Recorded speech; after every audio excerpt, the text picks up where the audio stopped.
Salve minha tropa, tudo bem com vocês? Gustavo aqui na área. E nesse vídeo aqui eu vou falar para vocês todos os campeões dos campeonatos de futebol organizados pela Federação de Futebol do Distrito Federal, a FFDF.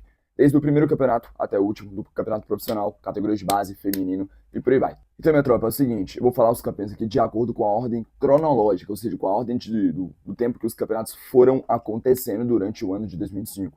Desde a final de janeiro, né, que é da Série A, até o final do ano, beleza? E para começar, minha tropa, o primeiro campeão da Federação de Futebol do Distrito Federal, beleza, foi a Sociedade Esportiva do Gama, campeã do Candangão 2025, né, o primeiro campeonato da Federação, a Série A, a elite do futebol do Distrito Federal, beleza? É o estadual do DF. E o seu vice-campeão foi o Capital Clube de Futebol SAF. E depois da Série A, tivemos aí, né, as finais dos campeonatos candangos sub-11 para atletas de até 11 anos e do sub-13 para atletas até 13 anos. As duas competições foram feitas de forma simultâneas e as finais também foram no mesmo dia e no mesmo estádio, beleza? O campeão do sub-11 foi a Associação Atlética Lusiânia e o campeão do sub-13 foi a Sociedade Esportiva do Gama, sendo em ambos os vice-campeonatos foram do Sobradinho.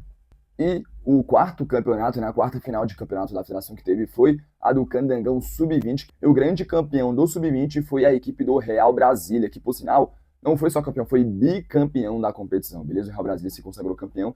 E o vice-campeão do Sub-20 foi novamente também o Sobradinho. Inclusive, os dois finalistas, né, Sobradinho e Real Brasília, com a vaga na final do Sub-20, garantiram também uma vaga na Copinha 2026. E depois da final do Candango Sub-20 para atletas de até 20 anos, vamos agora para a próxima final, que foi do Candango Sub-15 para atletas até 15 anos, beleza?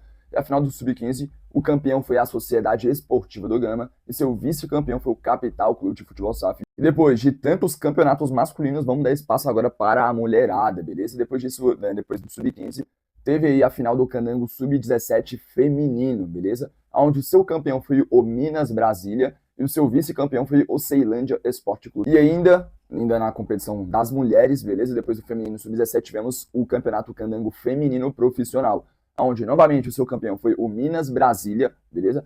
Porém, o seu vice-campeão foi o Real Brasília. E o Minas Brasília ser campeão da competição, né, interrompeu uma sequência do Real Brasília, que já vinha campeão de vários anos da competição.